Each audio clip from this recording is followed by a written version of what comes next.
Main പണിക്കാരത്തിലാണ്.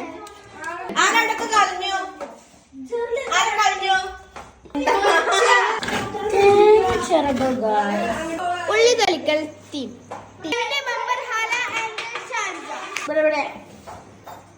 കണ്ണെരിയുണ്ട് ഉള്ളേറിട്ട്. അവ ഇത്ര കത്തി ഉണ്ടായിട്ടും കൈയോണ്ടാണ് ഓൾ തൊലിച്ചണ വീട്ടോളെ തൊലിച്ചത് അല്ലേ? ചെലവന്നായതാ